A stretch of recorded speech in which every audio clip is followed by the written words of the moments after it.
জানো তো, জীবনে প্রথমবার ম্যাগি বানাচ্ছিলাম, তাও আবার ইউটিউব দেখে। তো সেদিন বাড়িতে মা বাবা কেউ ছিল না। পাশের বাড়ি একটা কাকিমাকে দিয়ে গ্যাস অন করিয়েছিলাম, তারপর ইউটিউবে ম্যাগি রেসিপি দেখছিলাম। ওখানে দেখলাম 4 গ্লাস জল অ্যাড করেছিল, বেশ বড় গ্লাসে। তো আমিও কড়াই বসিয়ে 4 গ্লাস জল অ্যাড করি, তারপর দিয়েছিলাম একটা ছোট্ট ম্যাগির প্যাকেট। সেটা দেওয়ার পর তো দেখছি ম্যাগি তো সেদ্ধ হয়ে গেছে, কিন্তু কালার তো একদমই আসছে না। তো তারপর কি করেছিলাম, আমি আবার হলুদ দিয়ে দিয়েছিলাম, ভাবলাম হলুদ দিলে হয়তো কালার আসবে। এতটা হলুদ দিয়ে দিয়েছিলাম, কালার তো এসেছিল, তবে সেটার মুখে দেওয়ার মতো যোগ্য হয়নি। তো আজকের ম্যাগিটা মা বানাচ্ছিল স্যুপ দিয়ে। এটা আমারই আইডিয়া, প্রতিদিন তো নর্মাল ম্যাগি খাই, তো ভাবলাম স্যুপ দিয়ে ম্যাগিটা করি তো কীরকম লাগে।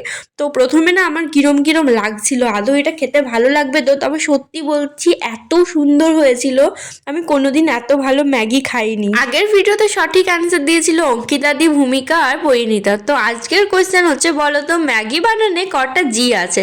আর যারা যারা ম্যাগি খেতে ভালোবাসো অবশ্যই কমেন্টে ইয়েলো হার্ট লেখো। আর নর্মাল ম্যাগি খেলে বোর হয়ে গেলে এরম জাস্ট একটা 10 টাকা দামের মানচাও স্যুপ নিয়ে আসো, তার উপর ম্যাগিটা করে দেখো, সত্যি বলছি অসাধারণ খেতে লাগবে।